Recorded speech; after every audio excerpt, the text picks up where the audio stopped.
Dear students, today we will see the losses in optical fibers. From the beginning of this unit, we have been telling that optical fibers are capable of making lossless communication. Now you can ask a question, how come the losses come? When you say there is no loss, then how do you talk about losses in optical fiber? So I will answer that question first and then we will go to the technical details of losses. So when you are talking practically how we are going to use optical fibers, normally we use it for long distance communication as well as for small instrumentation for sensitive equipment also, say like surgical instruments or for some diagnostic purpose, some medical usage we will be using it. So all the time we will not be in a position to use an optical fiber which is fabricated as a single piece. So we definitely have to connect the optical fibers.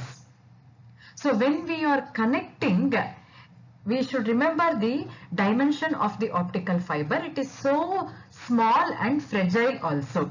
So if the core of one optical fiber meets the core of the next connecting the optical fiber perfectly, then the total internal reflection will continue without any disturbance.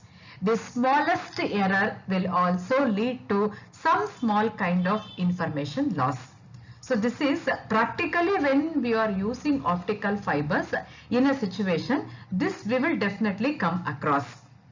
So we have to definitely see the ways how we can overcome all these difficulties. So this is one possibility of getting losses. Another one is when we are fabricating, definitely how careful ever we are, we will make certain mistakes which are common. So because of that, even the smallest mistake will give some kind of loss.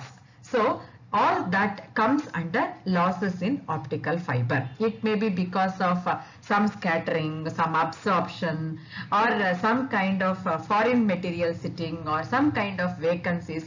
It may be any reason, but because of any material reasons also, we will have some losses in optical fibers. So let us see the details of this losses. Okay, so let us look into the picture. The losses are actually classified into two types. One is attenuation loss, the other one is dispersion loss. So attenuation loss means signal, that is signal density will vary, which means the power will get reduced. Then dispersion loss means it is because of the spreading or delay in optical signals.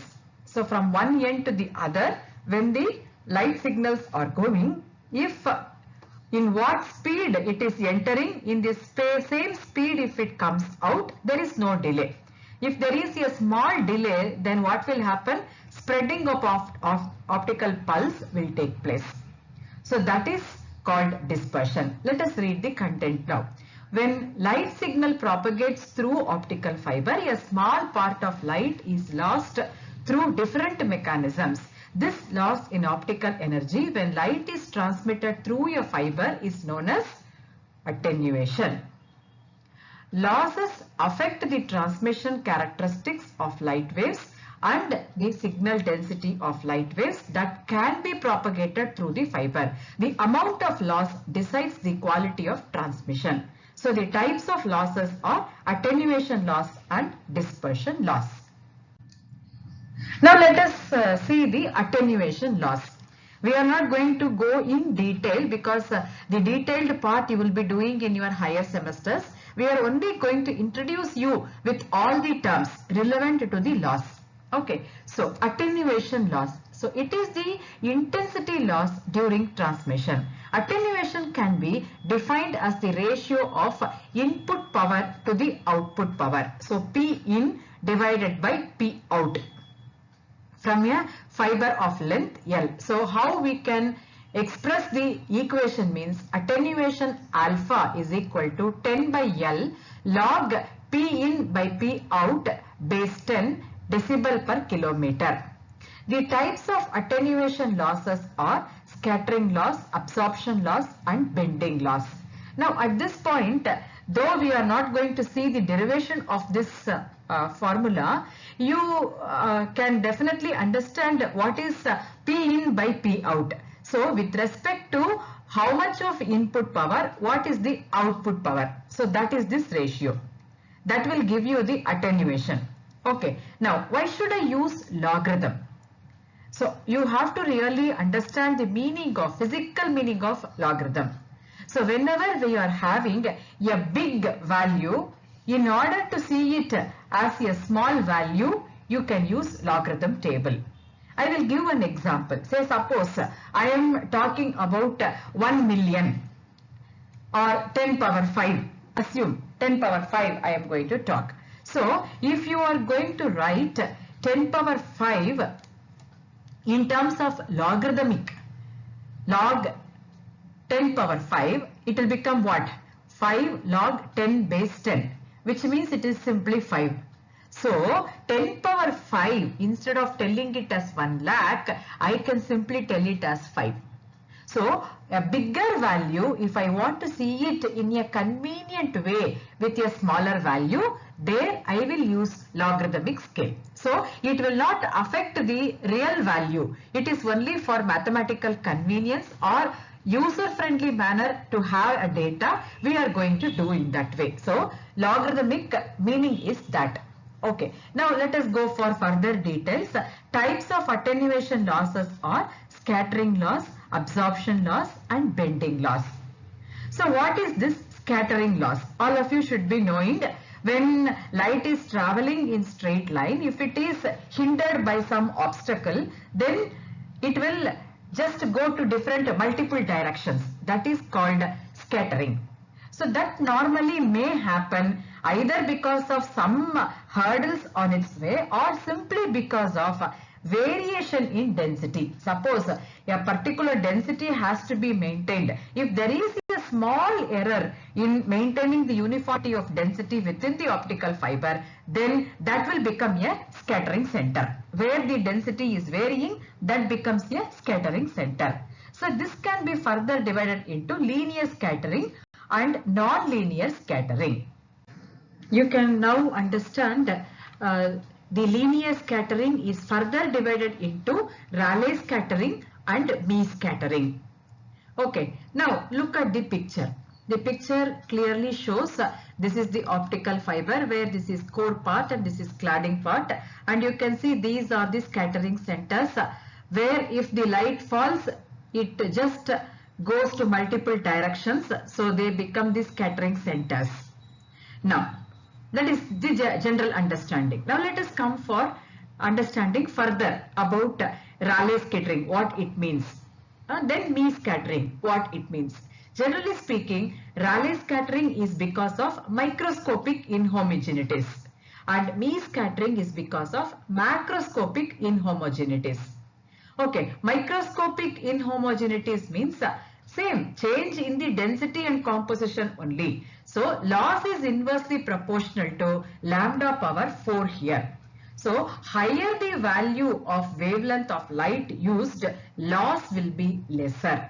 So one way to overcome this Rayleigh scattering is use wavelength of light to be very much higher. Okay, then Mie scattering is due to the macroscopic inhomogeneities of size what? 1/10 of the wavelength used. So very big inhomogeneity will cause the Mie scattering. Then non-linear scattering. This occurs when a source of very high output power is used. This is further classified into stimulated Raman scattering and stimulated Brillouin scattering. So just to understand what is this spontaneous Raman scattering, it is an inelastic scattering phenomenon resulting from the interaction of light with the vibrational or rotational modes of molecules in the transmitting medium. In the process, energy is transferred between the energy levels of the molecules constituting a material and the incident light. Then Brillouin scattering means it occurs due to the interaction of light with the sound waves or acoustic phonons, that is between photons and phonons of a material. Okay, these are further details about the another type of loss. Next category is absorption loss. So first we saw attenuation. Now we are moving on to absorption. Okay. Absorption is further classified into intrinsic absorption and extrinsic absorption. So what is this intrinsic absorption? So intrinsic is mainly connected with material itself. So it is the absorption of light by imperfections like vacancy, cluster of atoms, etc. It is the loss associated with silica itself, which means the material itself. Absorption occurs in two regions where ultraviolet absorption loss, infrared absorption loss.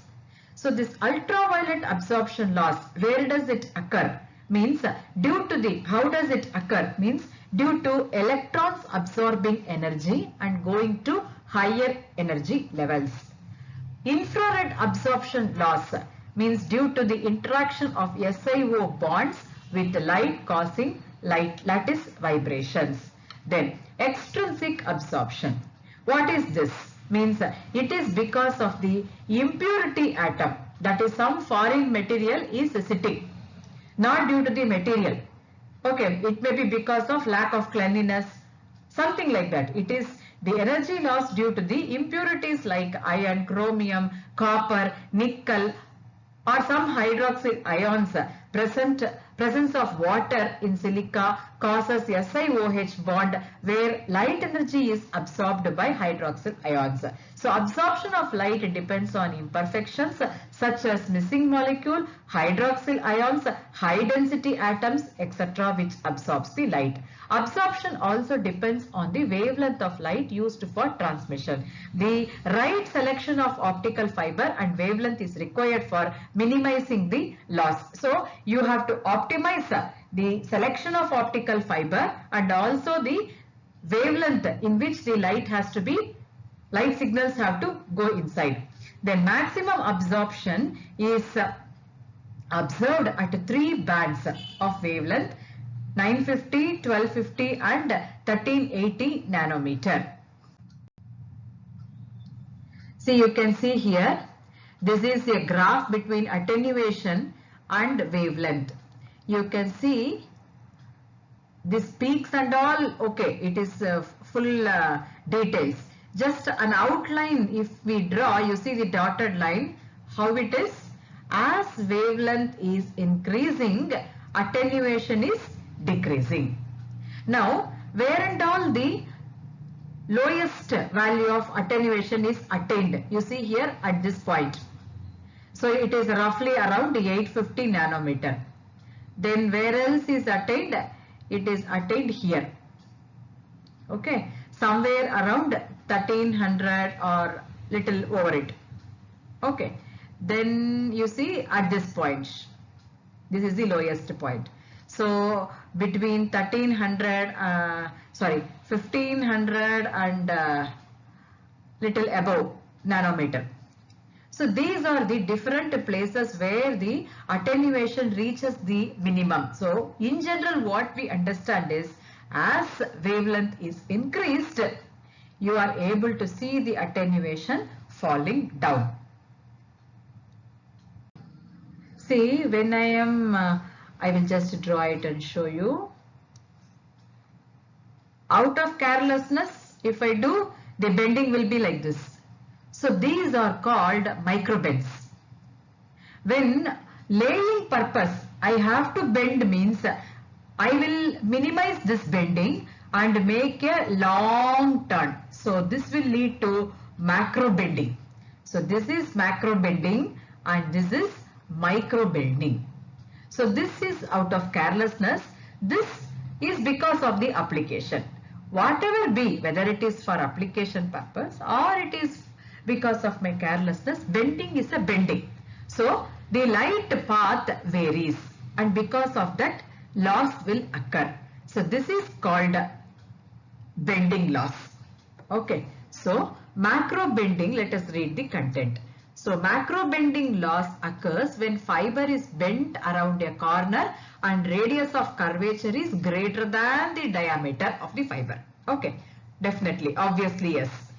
Diameter of the fiber is so thin and the radius of curvature is going to be so big. Then microbending is caused by imperfections in axis of fiber and also due to external pressure. External pressure in the sense, even you can just take, suppose I am using my hand itself for laying, even I can unknowingly I can give little more pressure, it is much possible. Or if I am using some forceps or something, I can definitely apply some more pressure. So this is definitely possible when I am doing the laying work. Okay, so this is microbending. So the last one is dispersion loss. So dispersion loss, there are two categories, intermodal dispersion and intramodal dispersion. So what is this intermodal dispersion? So dispersion, I already told you, this is because of delay.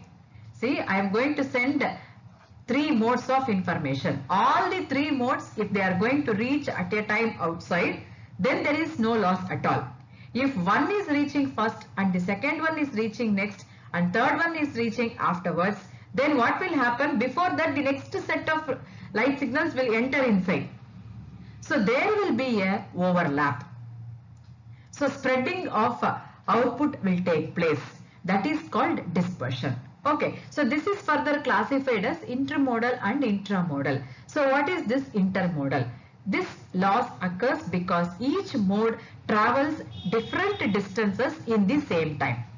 So they are not traveling same distance at the same time. That is the meaning. So this causes the light pulse to spread. Broadening will take place, causing dispersion. So it occurs only in multi-mode fibers. So the picture is very clear. 3 modes of information are sent. See, all the 3 are not going and hitting the interface at same point. They hit at different points at different times. So automatically it will come out at different times only. So this is intermodal.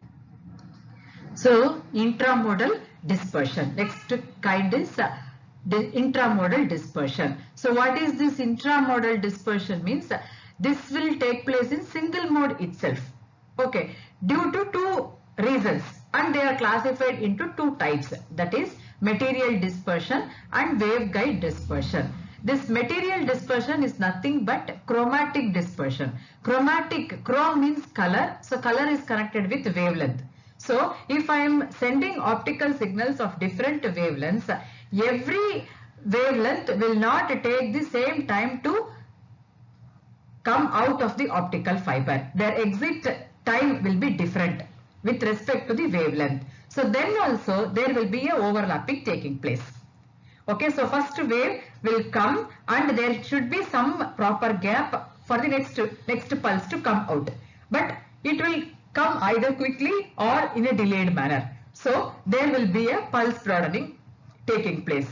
Okay, next one is waveguide dispersion.